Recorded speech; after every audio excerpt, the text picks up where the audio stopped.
It's a Daily Talk Show, episode 266. 66. We spoke about. I love how memory just can go so quickly. Like we literally just spoke about the number. The amount of shit I forget. One of them is knots. Like I watch my dad tie knots, and I've watched him tie knots maybe 50, maybe 100 times, and then he's taught me maybe 50 times. Which specific knots? I couldn't tell you the name of it, but it's sick. It's like this one, you fucking link it up, then you use the friction of the rope, and it's not even tied off yet, but you can pull it down so it fastens the wood onto the ute. That's a great book to own. What, knot tying? Yeah. Do you reckon? Don't get your knickers in a knot. Anyway, I just need to say, I was rubbing my hand along. Like really a fucking idiot. I was admiring the wood.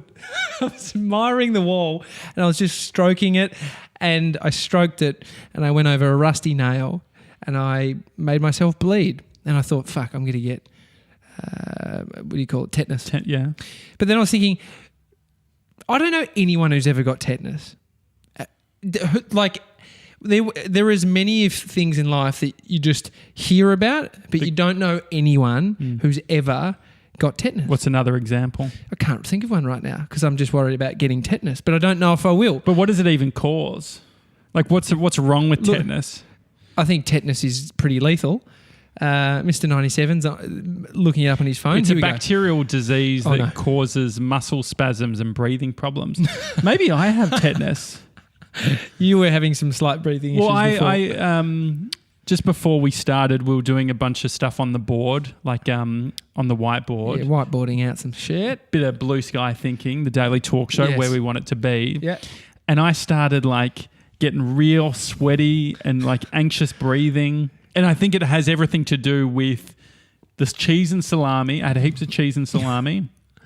But then I also realised that I had two strong coffees. Yeah, it's 100% the coffees. I've been getting a bit more anxious from coffees recently, but I just can't stop. Yeah. That's a problem with a drug. Just can't stop. On Saturday last weekend, I went out for brekkie with some old neighbours. I've talked about because interacting with humans is kind of a cool thing. Having friends is kind of cool. Yeah. Didn't offend anyone with cancer this time, did you? No offending of people, but these are great neighbours. I've talked about my neighbours now that are Gronks. So where did these neighbours come from? Next door, obviously. No, but which next door? They were across the hallway. From your current building? No, across the hallway in our apartment block. And so now these are newish neighbours. No, these are old neighbours that have since left. But newish neighbours in the sense of, I was thinking maybe, when I was a kid, I had neighbours. These are like adult friends. Adult friends. So you had breakfast with them? Yeah, Amy's close with the woman, and I'm mates with the dude, and we all get along. So fucking conspiracy, Jimmy. Is that? He weighs about 110 kilos, and he was just hopping down. I think he was actually walking normally, and he sounded like a giant. Just thudding. Anyway, so we went out for brekkie on Saturday morning, and who facilitated it? Amy. Okay. She's been texting. She's about to have a baby. Amy's not. The neighbour, and so it was really lovely. We always get along and just talk shit. And the dude, he's a like a programmer, and so I love just talking to him about some techie shit. And he schooled me on something because we were talking. For some reason, we were talking about PayID. Mm-hmm. So, can you explain what PayID is? It an Australian only thing? I'm not sure, but I think it could be different. Maybe we're forward in this technology. Australia is way more forward. I remember having an American friend transfer me money, and he said, it was easy. Yeah.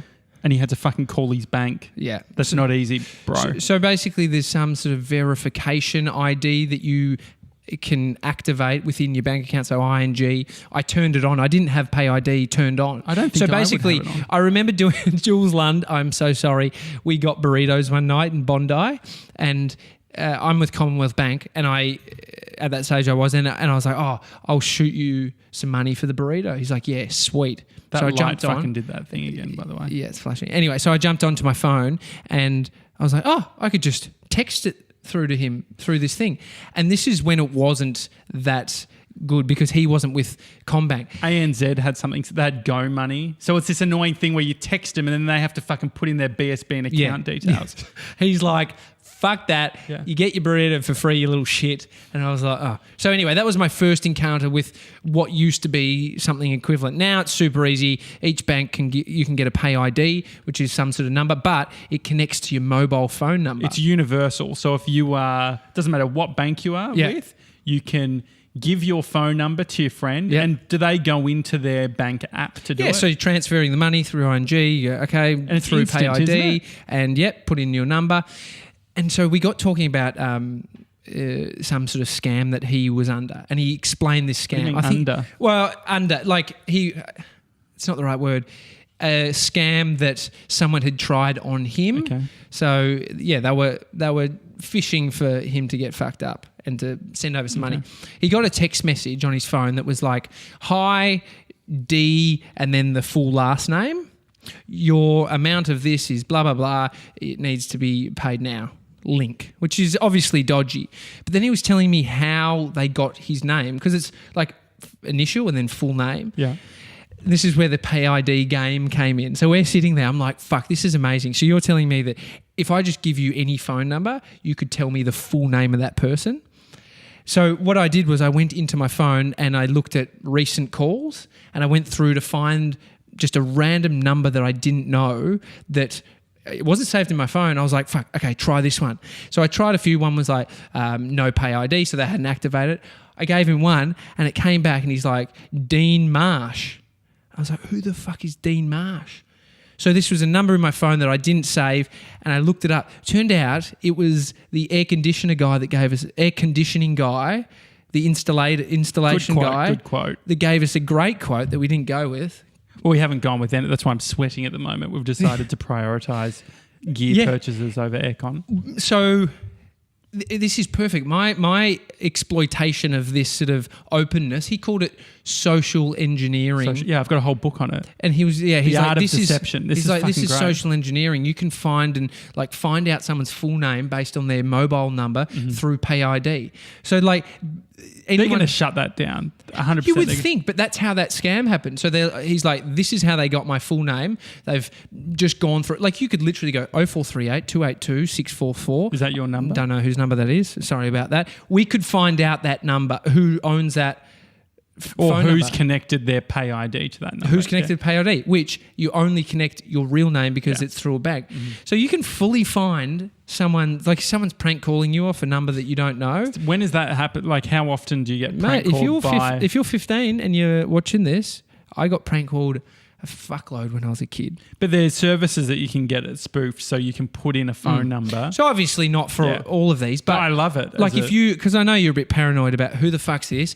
If they haven't left a message, you're never going to know who it is. I'd never get calls nowadays. Yeah, it's a bit different. I mean, and so you could easily just go through your phone, just go, check this out and PayID. The visual voicemail I love. Yeah. I moved to Telstra, which is like a Australian telco, which is telecommunications company, which is where your phones are from. Telco. I don't know if telco is a thing in the States. Would they say telco? We shorten everything here in Australia. Telco. Your telco. Yeah. Maybe. Anyway, so I've got the visual voicemail, so I can press the person's name and it will come up. And you're talking about the newest invention. I know. Invention on Earth. But it makes it so much easier rather than 100%. having to call the fucking... You have one new voicemail. How that is even still a thing. How other phone companies haven't done that. Yeah, so anyway, that's a game. If you want to work out who the fuck's calling you, I think they'll definitely... I reckon that will eventually go away. So they would just be able to do it where it's they give you initials maybe. Do they have to give all those details? Dean, who was telling me about this, he's like, so for yours you can see... Wasn't Dean also the name of our electrician? Yes, it was. Okay. Fucking onto it. So Dean told me... Actually, was he an electrician? Well, what were they? They're fridge mechanics essentially, I think. Pretty sure they're a fridge mechanic. So they have to wire shit. So they do have some certification. So an aircon person they also specialise in fridges. They could fix fridges. A lot of fridge mechanics install air conditioning units. Okay. It's their trade. You become a fridge mechanic. You're dealing with refrigerated devices. Okay. Anyway. So, he told me that not on mine, but some of them tell you the bank account that you're with. Oh, so then they go, another level of detail. Hi, Tommy Jackett, you are with ING and this is overdue right now. Oh, interesting. Be careful if you're getting those text messages. We were just talking before we started the show. We were doing all the whiteboarding, and one of the things we've been bringing up is the concern that when we do video, it's all very light. I think we want to have fun. It's all a bit of banter. Just the boys do you think it's having a something bit to of do banter. do you think it's something to do with the lights? Well, the thing is, I can't do more than one thing at a time. So the idea, like the light flickered before, it was enough to derail the whole show. I was ready to say 97, let's start again. I'm glad this is on record because Josh also once said that he thinks that he could live cut this show with a board in front of us that has buttons for I think all I fucking different could. I could say if Mr. you were... 97, can you just yell out what you think? Yes or no? No chance. No chance, he said. No chance. And I just don't want it to be the case. I think I could easily like flick wide, close up. Like it would just become intuitive, second nature maybe. But the at the fact detriment of 50 is episodes. that we don't just want to do a show where the only thing we discover each episode is whether camels have water in their humps. Which they don't. It's fat. And so how can we make sure that we're still covering the deep topics? Yeah. Well, I think this show is very much about what's going on in our lives. And so, which, I mean, we're bringing that to the table, but I don't know. Do you have the answer? No. That's why it's a bit of a letdown. No, but we were on Friday, we're doing the show and we had a blow up before the show. And you said, let's talk about it. No, I just wasn't ready to talk about it at that point. You were saying that It's a couple of days to mourn. Yeah, exactly. Yeah, well, no, it's just like I feel like I love talking about things retrospectively. Yes. Retrospectively or retroactively? Retrospectively. Yeah. You're asking a guy with an IQ of 4. It's more than that. But Thanks, so Fuck, he's good to me. So, but having time to deconstruct. I just will say about, the way we felt going into the show, I get it that it's not a great time to talk about something, but I think there's a potential skill in just using it, pushing down the emotion to just look at it from what do you reckon about that? It's so hard. It's easy to say, hard to fucking control your actual emotions inside. Well, the thing is that my concern was that it was just going to become a show of us fighting, like just having a full blow up on which would have made great content. Yeah, which you're all about. So that's the whole thing. The big criticism that I think I've had in my life, which is part of the reason, my eyes twitching from all that caffeine, part of the reason why I think I've gotten off social media is because people have said to me in my life, not everything has to be for content. And so that is part of it where it's like, that's some of the discussions that we've had is like, I am trying to make everything content all the time, which can be super draining. Which I think there's also I'm not saying for you, a protection mechanism in making stuff all for content. Yeah. Well, it takes off it's a lens which I can see everything. So I can look at my nana's funeral and say, all for content, streaming it. Let me see what funny things are happening because that's what I'm doing all the time anyway. And so it becomes a default. Doing the opposite, I'd feel like I was being disingenuous, if that makes sense. It's the social media of life. Like we lead with the best or we lead with something that entertains or... But what about... So what I've changed it to is like writing stuff down where it's like, oh, this thing happened. Like when that lady was crying when I was in the car and I could see her crying, like I wrote down like the dialogue of what happened. Interesting. That's a coping mechanism. Well, so you're saying retrospectively talking about something is how you need to do it? Well, I think that what I'm trying to work out is how much of deep conversations is productive. There's certain friends that you'll hang out with and they love going deep and it almost feels like they can't actually just chill the fuck out every time it's deep. Yeah, I guess think about what kind of a person that is and do you want to be around them as a person? And then it's probably a good filter, like, because if I was a piece of shit and I identified as being a piece of shit, I don't want to be around piece of shits. And so there is traits in me that I think everyone has some trait that you wouldn't want to be around that person. Do you think, I think that what I learned from the weekend was I was like, you know what? I think that we both had the same feeling, which was we don't need to talk about, like we're showing in our actions that we're changing, and then we're doing the things that the other person said, and we're both bringing the energy that we want, rather than I think normally I'm like, well, we're only going to feel good once we've spoken about it. But then if you speak 4 hours on fucking talking about, talking about it isn't going to be the solution. The solution is just going to be in doing the thing that we're meant to be doing. Making some change. I mean, it's... What do you think? If we're talking about our exchange... Yeah. So our specific exchange, how would you describe it? Very much delving deep into layered thinking about stuff. Because you always say to me, like, I'll start to go on to what could only be described as a verbal rampage. Yeah. And you say It's a good way of describing it. You're layering. You start yelling. You're layering. Yeah. You're layering. No, stacking's my latest. You're stacking. And Bree after, because Bree was there, she was just working from the office, and she said, do you think it's good for Mason to have to see you doing that all the time? I'm like, Mr. 97's fine. He's all good. This is good for him. He's getting an insight into interpersonal relationships. Totally. And I said to Mr. 97, do you and your mates speak like this? Or do you delve into this kind of thinking with your mates? Not at all. Yeah. Which I don't know if I don't do it with all my mates. Yeah. And that's... So am I a bit fucked up, bit tweaked? Because it's okay. I'm okay with being... Like, I was reading that Mark Maron book, and I could relate to a lot of the things where it's like, I can see this as negative. There's a point where the thing that drives me, the ambition and all that sort of thing, is also like a negative trait. And you can have ambition without being a nutcase. Here's the fucked up bit. I think it would slow you down to be actively trying to not layer or not think about things. That's not to say that you need to sort of lay those out every moment. Vice versa for me, it slows me down analysing and layering.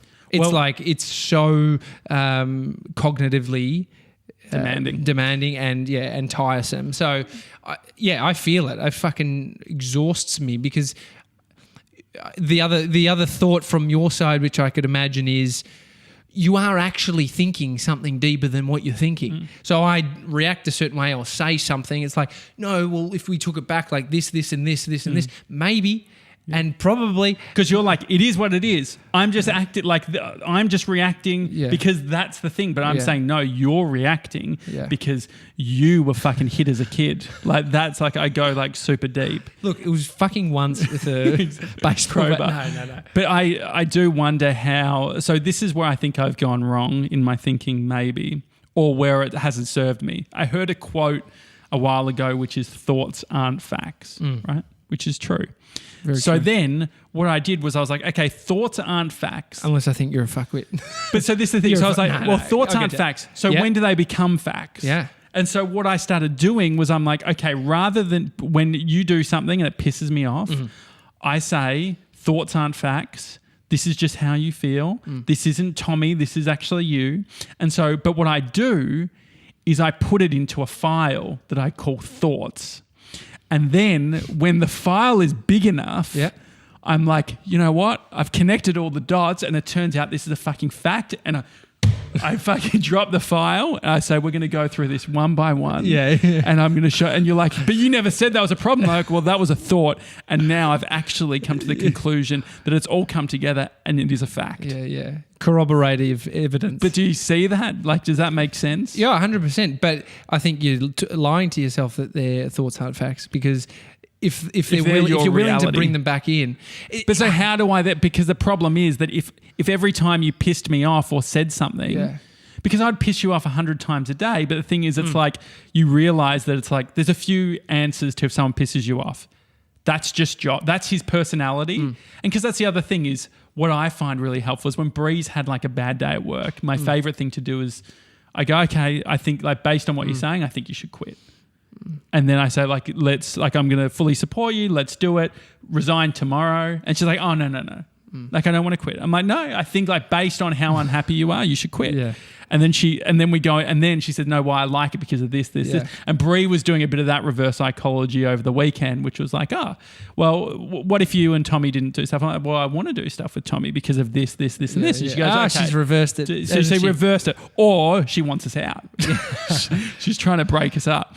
And so, but it was good because she's like, see, so there's all these things. So it's all in the way that you frame everything. You could frame things in like, Josh's fucking nutcase. He's constantly stacking. It's exhausting. I don't know based on the day what we're going to get. But also that's the thing that fucking moves us a little bit forward. Yeah. And then you're bringing in other elements, which is the reality stuff. Or when I'm saying, let's go out and do this bit, you're like, but is that, you're even bringing in my thinking that wasn't my like where I've forgotten. So I'll say, let's go out and do this on the street thing. But you're like, but you said last week that you want to do this. I'm like, that's a good point. I think your approach of that sort of throwing stuff out there, as a person, I think I pick up on people's inconsistencies. You said that one week and now you're not saying that. Yeah. But I don't store it. It's not a file. But I think a takeaway is not to judge someone's way of thinking. It's just not your own. Yeah. And so I would be tired living in your head if I was me with that. But you sort of do process. Now. No, but I think that's where I need to shut it. I do shut it out at some point because I'm like, if I could be offended. I'm not that easily offended when you bring a whole lot of shit to me. But if I actually think about how you've stacked it up and it's almost like you're keeping stuff from somebody. So this is how I would. That's how I would then get offended. Like, but I'm not because I'm like, well, fucking, it's too much. We'll like. So what is the approach?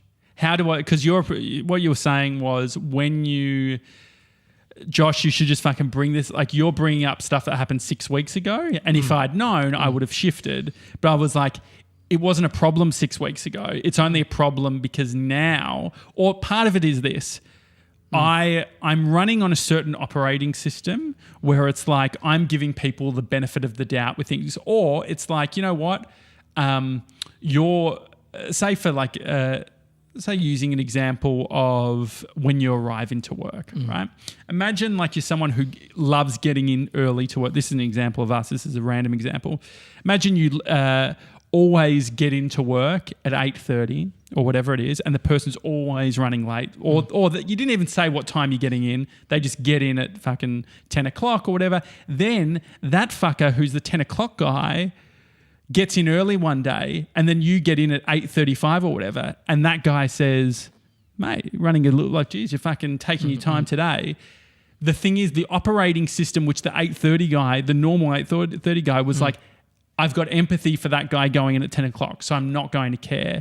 But now that fucker, the guy who's always late, thinks it's okay to bring it up. And then it's like, oh, okay, if we're running on that operating system, you piece of shit, these are all the times that you didn't do the thing that you were going to say. I think you don't need to match someone just in general. I don't think you need to meet someone with how they're meeting you. Yeah. Because if you met them in a way, like I think if we have a choice as humans to decide on which decision we make or which choice or which way of approaching something, more productive to approach it with, he's outrageous. Yeah. Unless it's a bigger I wonder if thing. that like, I feel like that's dismissive or it's like, it's not allowing it to actually. Well, the hard thing is if something true, that's why I say, don't think like me. I can't think like you because I don't. So when do we push versus when do we, so you have it. So say you brought up a video idea this morning. I didn't think that it was the best thing for you to do. It was annoying for me because I'm like, this is playing into the character that I don't want to be, which is telling you that I don't fucking think it's the best idea. Yeah. And so do I in that moment just say, yes, let's do it? Well, I think if there's no good ideas, it's like it could get to a good idea.